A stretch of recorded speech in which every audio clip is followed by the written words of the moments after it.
Hello guys and welcome back to a new video. My name is Pips, co-founder of this beautiful tool on the screen, PropsMadness and professional sports bettor. We have a 11 game slate tonight, huge slate, plenty of great spots that I will go through and I'll research most of the games on the slate. But before we dive into this slate, let's quickly recap the bets from the last show.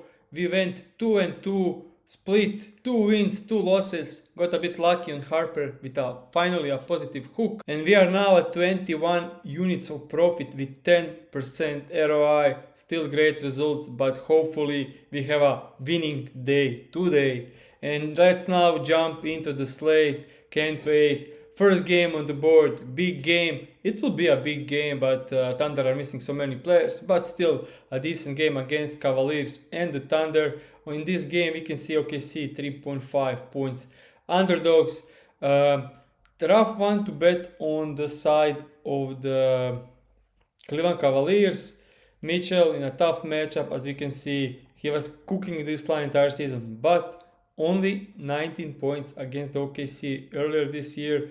Horrible shooting, but yeah, it was also a blowout loss, so can't do much on Mitchell. Maybe he does damage tonight since Harden is there, so he will make things much easier for him.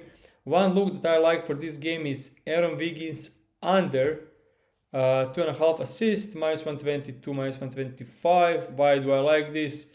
Because even without Shea, he is only covering this line in one game out of 8. He is averaging only 4.5 potential assists. That one game, if you exclude that one game and he gets 38 minutes, if you look at the expected minutes, then he is averaging only 1 assist in those 4 games and averaging 3.8 potential assists. But let's now check without Shea, without J-Dub, 2.3 assist average. And let's now add Hartenstein because they are playing a ton of through him.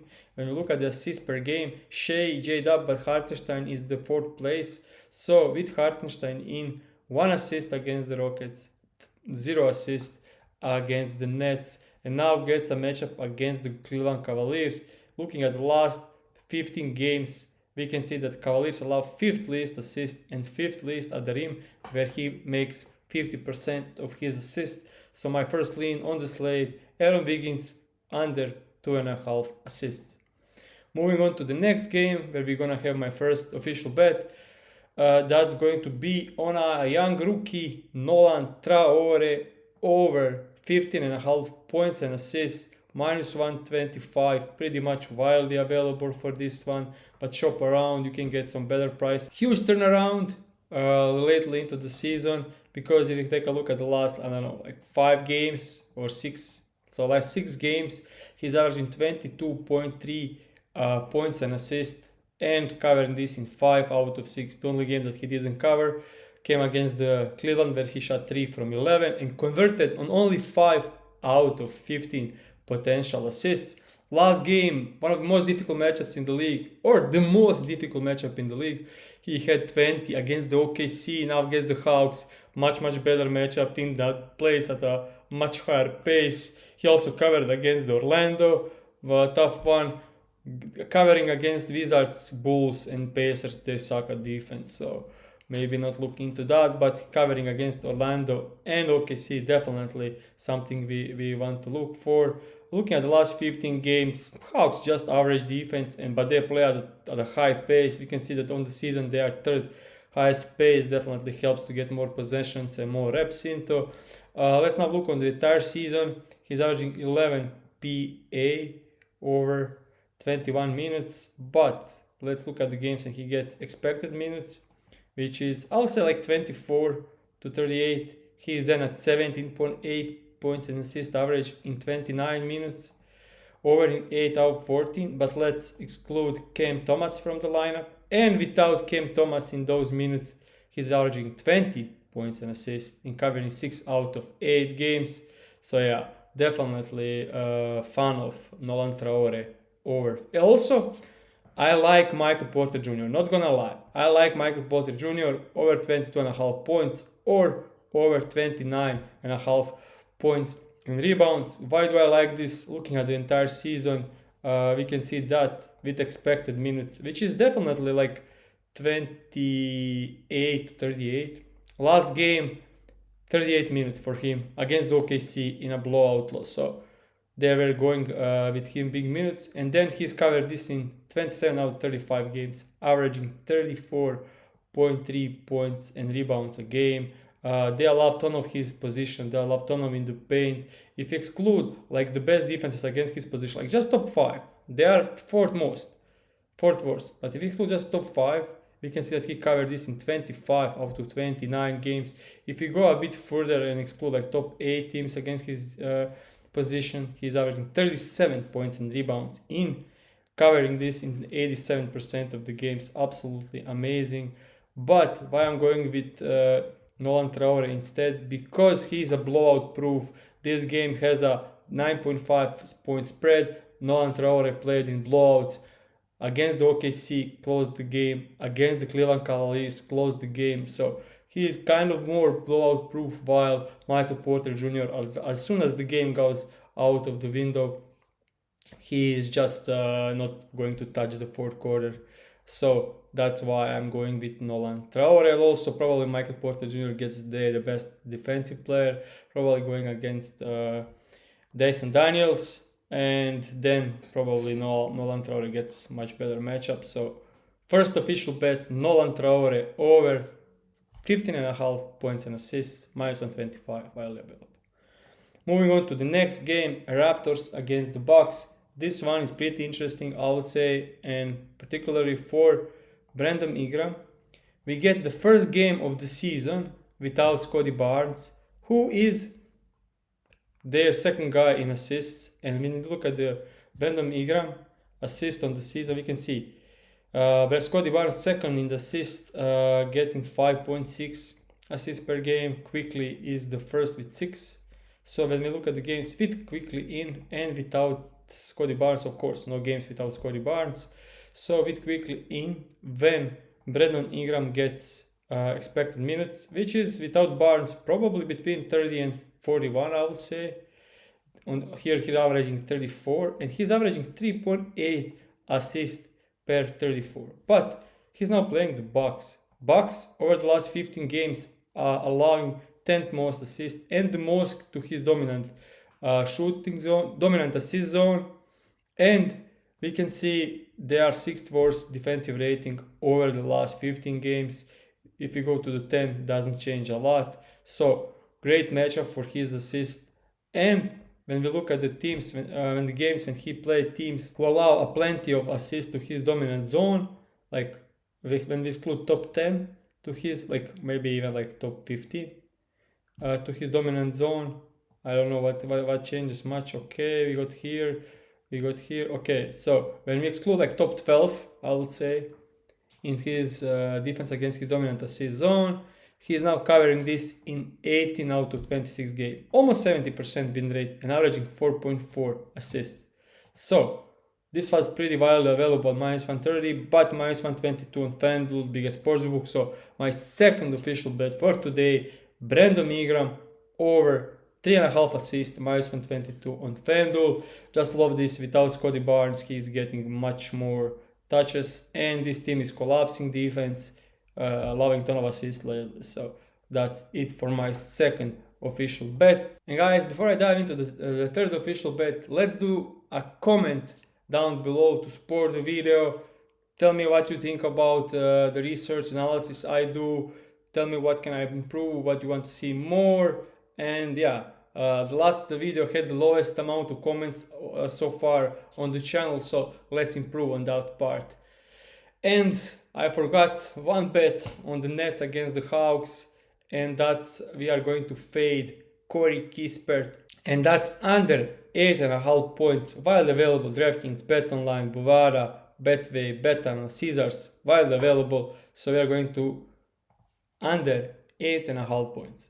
Why I'm going to 8.5 points under? Because looking at the last 2 games, he played only 17 minutes against the 76ers in a close game, and then last game he played 24 minutes, but he got 6 minutes into the blowout. So they lost by 31, he got the blowout run, he played in the garbage time and got up to 24 minutes. So he's and also didn't cover, which is great.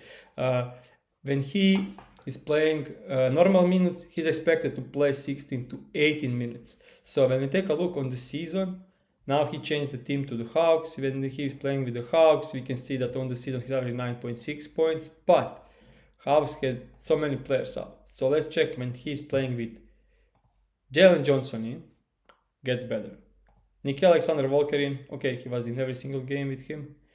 Now let's do Okongwu in. Now he hit in only 3 out of 13 games, 7.6 points average. And then let's add the final one, that's Dyson Daniels. Now he hit on only 2 out of 12 games, averaging 6.9 points a game. And the final one is he got 24 minutes in the last game, even it was a blowout. So that's the most he can get. So let's just put the minutes up to 24. And since he is on 16 to 18 minutes rotation, let's do like 12 to 24. Doesn't change much. He got 12 plus in every single of these games. So now he's averaging 18 minutes a game average on the season. In those 18 minutes, he is averaging 5.8 points.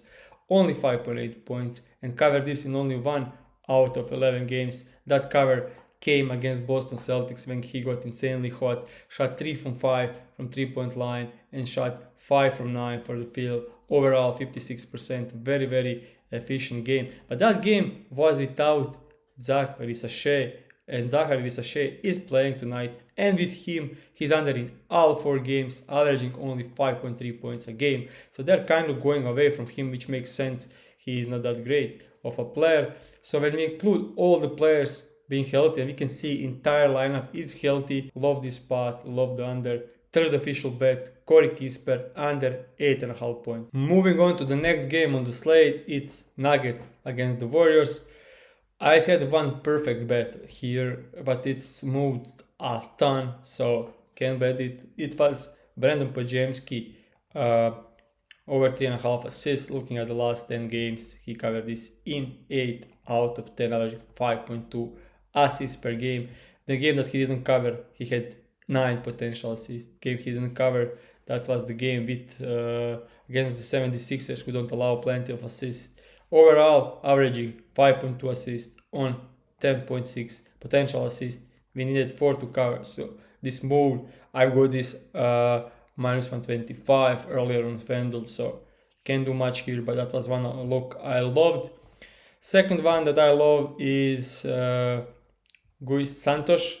Looking at the last, I don't know how many games, 10, maybe a bit less. We can see that he got 21 minutes here, and lastly he's been getting 32, 30, 30, 26, 36. So he's been getting a ton of minutes lately. So, and also covering. Looking at the last 10 games, we can see that he covered in 7 out of 8, averaging 15 points, and now gets a good matchup against the Denver. They allow a ton of spot up where he scores most of his points. Probably allow a ton of cuts, but we don't have that data. He scores a ton from corners where they allow a ton. He scores 50% of his points from the paint. They allow average paint points. So yeah, definitely a great matchup, great numbers, great minutes, everything great. But it's Steve Kerr. I hate betting guys on the Warriors. If he gets not the greatest start here, he could get benched, lose minutes. So I usually tend to stay away from like Steve Kerr rotation guys. So I don't know how many minutes he gets and what's going to happen, but definitely my lean Santos over 11.5 points. On the side of the Nuggets, Jamal Murray is questionable, so I have no idea what to do with this side, so staying away from it. Next game, Mavericks against Pacers. We have Pascal Siakam and Nemhard questionable. Can't do much with them questionable. Changes everything for both sides. Maybe I do some bets later when we get full rotation, full injury report. Next game on the board, Hornets against the Wizards. We can see the spread for this one is at 12 points, but thankfully Wizards are playing at home, so maybe they can stick around. Just maybe. You can see that they won 2 in a row against the Pacers, got blown out by Cleveland, got a win against the Bucks, got a win against the Blazers. So I don't know what's happening here. and how is this team playing that well. We can see that they played like 2 weeks ago, like a month ago actually, because of the break, and they lost by 4 only. So that's weird. So maybe they have something for them. But I'm going to Ryan Kalkbrenner over 9.5 points as our fourth official bet today. Plenty of great spot. As I said, you got 11 game slates are great, and now we have a fourth official bet already, and we are just 50 minutes into the show. Pretty much wildly available at minus 120 this one, and we are going to bet him because last game he got 36 minutes. Okay, Miles Bridges was out, Diabate was out, but they are out again. Key guy that was out in that game is Grant Williams. So with him back, he could be playing much lower minutes, not much lower, but looking at the game against the Houston Rockets, in that game he got 30 minutes with Grant Williams playing. So I think Kalkbrenner is kind of, I don't know, like expected to play like I would say 26 to 34 minutes. And in that case, he's averaging 10.6 points a game on 28 minutes average and covered this line in 13 out of 19 games. And now gets one of the best matchups in the league. Wizards, we can see they allow second most to his position. They allow, looking at this, like they allow, he scores 99% of his points in the paint. They allow second most there. They allow fourth most putbacks, third most transition, fourth most free throws. Like Wizards are the best matchup in the league. And looking at defensive rating, they are second worst. Looking at the last 15 games, they get a bit better, but they are still allowing the most at the rim. So yeah, looks great. Similar players, we can see that they've been cooking them lately. J Half 22 points. Potter guy, I don't know, like he scored 18. J Half 15 again. Claxton, yeah, weird game, 11 points only, but then Sharp cooked them, Reinhardt cooked them, 8 on 28 points. Jackson Hayes 10, so I think definitely Kalkbrenner can score 10. We can see that he's been averaging 10.6 and probably in much tougher matchups. And we take a look, okay, when he's playing teams that allow putbacks, his average goes to 11 points a game, and when he's playing teams that allow to his position that are not top 5, then we can see that just 2 small tweaks, and now he covered this in 9 out of 11 games, averaging 11 points a game. So my fourth official bet, Ryan Kalkbrenner over 9.5 points, pretty much widely available at minus 120. Other stuff I can't say on this game. Trey Johnson will be definitely a great bet, but we can see that, okay, this game he got 90 minutes, next game again 90 minutes. Of course, we bet him in this one when he chucks and shot 4 from 12. Next game he takes less shots and still covers. Yeah, that's our luck sometimes. On the side of the Hornets, I'm just going with Kalkbrenner and that's it. Next game, Celtics against the Lakers. We can see. I do think this line for Luka is kind of low. When you look at the entire season, he's averaging 34 points. When we look at the games with Austin Reeves, he's averaging 35 points. When we look at the games with LeBron and Austin Reeves, he's averaging 35 points. So it doesn't matter for him. He's just getting his stuff up. So 29.5 line is weird, but Boston Celtics plays at the slowest pace, and Mazzulla could cook something up for Luka. Looking at the last 15 games, they are third best defensive rating in the league. So yeah, not betting Luka overs in this one, but something that looks great is LeBron James under 24.5 points and rebounds. Looking at the season, this definitely doesn't look great. Averaging 27.5 and over in 70% of the games, but with Luka Doncic and with Austin Reeves, he's at 22.8 points and rebounds average, over in only 4 games. One of these games against horrible defense of the Nets, but let's look at the last like 15, and he's facing teams who are probably above average in defensive rating. We'll do this. Now he's under in 5 out of 6, averaging only 20 points and rebounds per game. But let's look at the entire season, and set expected minutes, which is, I would say, 28 to 38.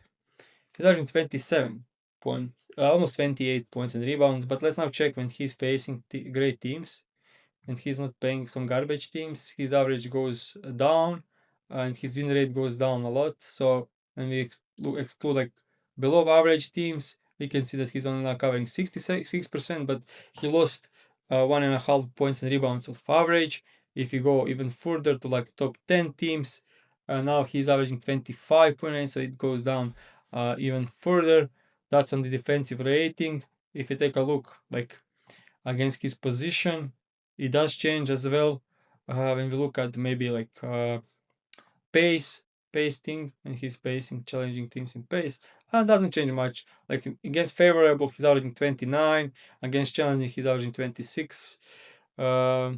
Let's now do paint defense. That could be one of the biggest thing for this fun, because we can see that when he's not facing teams bottom 10, yeah, that doesn't change much, but it's all things combined. So they are great paint defense, rim defense, they are great transition defense, and they are playing at a slow pace.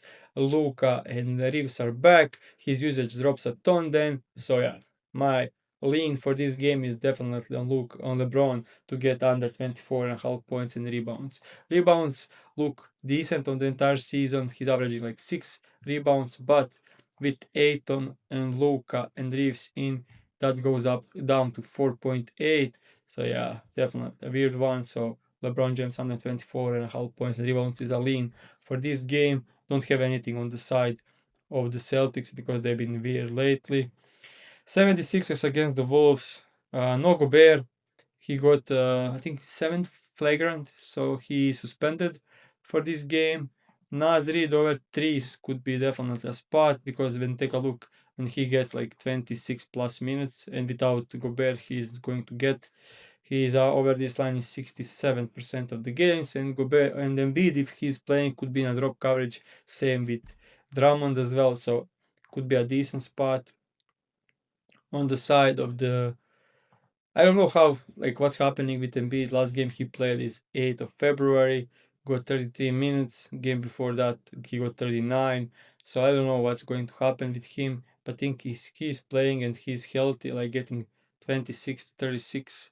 We can see over the last since I would say since this Pacers game, he's averaging 29. No Gobert, but that probably means more double teams. I would prefer if Gobert was in for this one, as we can see one game over the last couple of seasons that he played against Wolves, he scored 51 in that game. So yeah, very interesting one for here for Embiid, but he's questionable.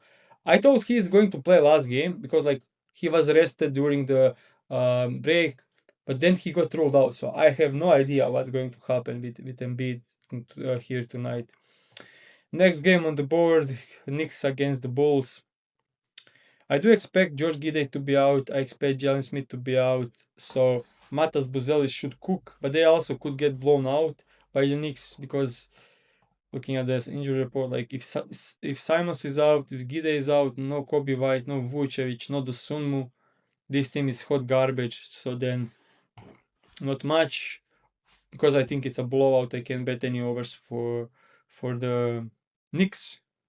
So there is that. Kind of ruined. Need to wait for injury reports.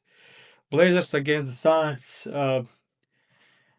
This one could be interesting because they just played. We had Jalen Green brick game, 6.26, but he got recently back from injury, and it's a back-to-back game now. And he played double overtime, I think.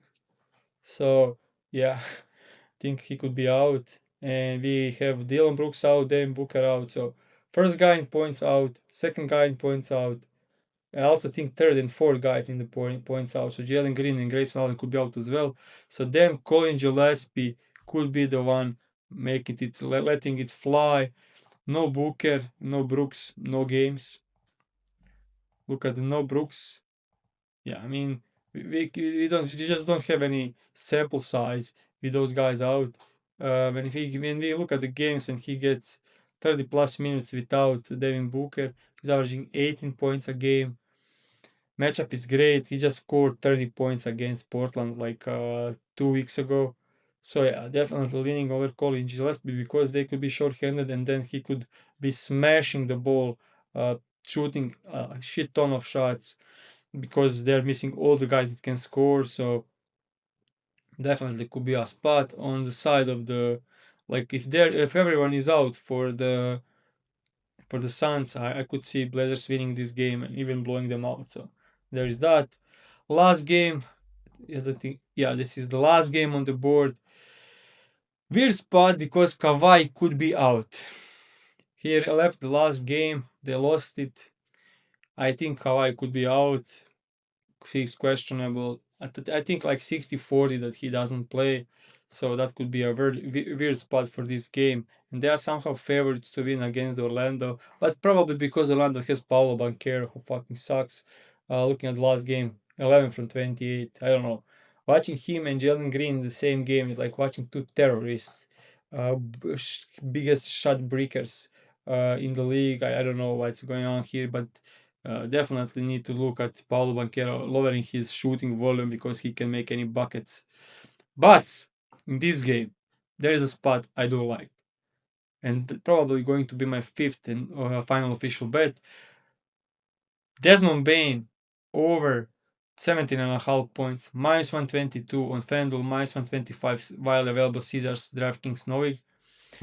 Guys, like what's happening here? If we take a look when he gets like 28 plus minutes, we can see that last, I don't know how many games, like looking at the last 12 games, he's averaging 24 points a game. And Banchero played in every single one of these. So even Wagner played in some of these. So if we take a look at the without Wagner with Banchero, we can see that even if you go further to like last 20 games, he's covering this in 16 out of 20 games, averaging 22 points a game. And we now have the line set at 17.5. I have no idea why. I really don't. Like last game, okay, but it was a overtime game. He got 40 minutes and it's a back-to-back game. But like looking at the back-to-back games this season, like he's averaging 17 points in those back-to-back games. But like he covered this in 4 out of 7. Weird game against the Nets, but then he had 4 straight games where he covered this. So yeah, I don't know. These were early in October. We know that he started the game so poorly. Look at the entire season. Look at this first couple of games. He had 5 points, 9 points, 12 points, then covered, but 14 points. Like he was hot garbage to start the season, and then from like mid December, he started cooking. And yeah, it's mid-December. So last 28 games, he's averaging 21 points a game. Couple of games when he got injured, a huge blowout. So when we exclude those games, 2 games, we can see that he's actually averaging 22 points a game. Doesn't matter who is in or out. With Suggs doesn't change much. Looking at the last 20 games with Suggs and Banchero, doesn't change much. He's at 20.5. If you look at the games with Suggs, with Banchero, without Franz Wagner, he's covering this in 10 out of 12 games, averaging 22 points a game, and we have 17.5. Yeah, and they also played against the Clippers, but earlier into the year when he wasn't playing that well, he shot poorly, 5 from 15, and it was a blowout game. In that game, we can see his line closed at 21.5. And now we have 17.5. I think this line should be 19.5. So our fifth and final official bet today, Desmond Bain over 17.5 points, minus 122 FanDuel. Guys, we had a ton of leans last night. They went really well. We have 5 official bets today and couple of leans as well. So yeah, I've been covering a ton of the games. So if you like this kind of video, if you like this kind of research, make sure to subscribe and smash that like button. And tomorrow, small slate, I'll probably do maybe a quick live for tomorrow, but we'll see. I'll let you know. It's always at the same time as today. It's like 9 a.m. Eastern time releasing my video, so make sure to stay tuned.